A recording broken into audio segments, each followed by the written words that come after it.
പിടി കുരുങ്ങല്ലേ കുരുങ്ങിയ എന്റെ കൈ കുരുങ്ങല്ലേന്ന് പിടി കെട്ടിക്കോ. എന്തല്ലേ കാണിച്ചു വെച്ചേക്കണേ. നീ അങ്ങ് സെറ്റ് ചെയ്യടാ കുട്ടാ. നിങ്ങൾ ചൂണ്ടിടാൻ പോണ ആ മക്കളെ ചുണ്ടിടാൻ പോവാണ്. എത്ര നാളുകൊണ്ട് ഞാൻ അളിയന്റെ അടുത്ത് പറയുന്നു, ഇപ്പഴാണോ ബോധം വെച്ചേ? അളിയാ ഓ നല്ല മീനുകളെ പിടിച്ചിട്ടെ നമുക്ക് ഫ്രൈ അടിക്കാം. അത് നല്ല കാര്യ. ഞാൻ അമ്മൂമ്മ അടുത്ത് പോയി പറയട്ടെ. എന്താണ് ഫ്രൈ കാര്യമാണോ? അതല്ല, നമ്മള് 3 പേരും കൂടെ ചൂണ്ടിടാൻ പോകുന്ന കാര്യം. ഏത് 3 പേര്? നമ്മള് 3 പേര്. അയ്യോ ഞങ്ങള് 2 പേര് ചൂണ്ടിടാൻ പോവും. എന്റെ പൊന്നുമകൾ ഇവിടെ ഇരിക്കും. പ്ലീസ് ചേട്ടാ, ഞാനും കൂടെ വരട്ടെ. പാറൂസേ അവിടെ എല്ലാം വെള്ളം കയറി കിടക്കുക. ഇനി അവിടെ വന്ന് എന്തെങ്കിലും പറ്റിയിട്ട് നാളെ സ്കൂളിൽ പോകാണ്ടിരിക്കാൻ അടവല്ലേ, നീ വരണ്ട. അളിയാ പ്ലീസ്, അളിയാ പ്ലീസ്. നടക്കൂലെന്ന് പറഞ്ഞാൽ നടക്കൂല. പ്ലീസ് പ്ലീസ് എന്നെ കൊണ്ടോ പ്ലീസ്. ചേട്ടാ എന്തടി ഇവിടെ ഞാൻ ബോറടിച്ച് ഒത്തു. എന്നാലേ പുസ്തകം എടുത്ത് വെച്ചായിരുന്നു പഠിക്കണം. എത്ര നേരം പഠിക്കുന്നേ? പാറൂസേ തല കേറുന്ന വരെ ഇരുന്ന് പഠിക്കടാ. പറ്റത്തില്ല, നിങ്ങളോട് ഞാനും വരും. അളിയനും കൂടെ ചൂണ്ടിടാൻ പോവാ തന്നെ അമ്മൂമ്മ.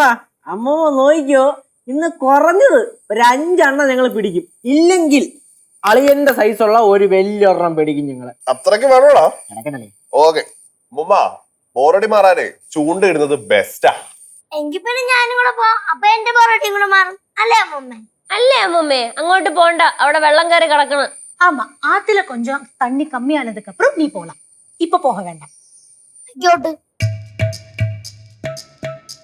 അളിയോ സെറ്റായി. എന്നാ പിന്നെ പോയാലേ? പോവാ. അപ്പൊ വാ. പോയിട്ട് വരാവേ. അമ്മൂമ്മ ഞാനും കൂടെ ഒന്ന് പോയിക്കോട്ടെ. പറയുന്നത് അങ്ങ് കേട്ടേച്ചാ മതി. അമ്മ അമ്മ ഫോൺ അടിക്കുന്നു. അതാ സവിതയാ, ആൾക്കാരുടെ കുറ്റം പറയാൻ വേണ്ടി വിളിക്കുക. ആൾക്കാരെ തമ്മി തല്ലിക്കുന്നത് അവിടെ ജോലി. അത് എപ്പിടി അമ്മ? അതോ നമ്മളോട് വന്നിട്ട് പറയും, ആ ജാനകി ഉണ്ടല്ലോ ഭവാനിയമ്മയെ കുറിച്ച് അങ്ങനെ പറഞ്ഞു ഇങ്ങനെ പറഞ്ഞു എന്ന്. അതൊക്കെ പറയുമ്പോ നമുക്ക് ദേഷ്യം വരുവേ. നമ്മൾ ചോദിക്കാൻ ചെല്ലുമ്പോഴാണ് അറിയുന്നത് അങ്ങനെ ഒരു കാര്യമേ ജാനകി പറഞ്ഞിട്ടില്ല. തിരിച്ച് ജാനകിയോട് ചെന്ന് അതുപോലെ പറയും, ഭവാനിയമ്മേ അങ്ങനെ പറഞ്ഞു ഇങ്ങനെ പറഞ്ഞു എന്ന്. അതാ അവിടെ ജോലി. എന്നെല്ലാം വിധത്തിലെ ആളുകള് ഇതൊക്കെ ചെയ്യുമ്പോ അവർക്കൊരു മനസുഖം. അങ്ങനെയൊക്കെ പറഞ്ഞു കൊടുത്തു കഴിഞ്ഞാൽ ആളുകൾ തമ്മിൽ വഴക്കാവൂ. പിന്നില്ലേ, അവരെ പറ്റി എന്തെങ്കിലും പറഞ്ഞിട്ടുണ്ടോന്ന് ചോദിക്കാം, അവരങ്ങോട്ട് ചെല്ലും. സത്യാവസ്ഥ അറിയാ ആരും നിക്കൂല. അടുക്കള പണിയില്ലേ?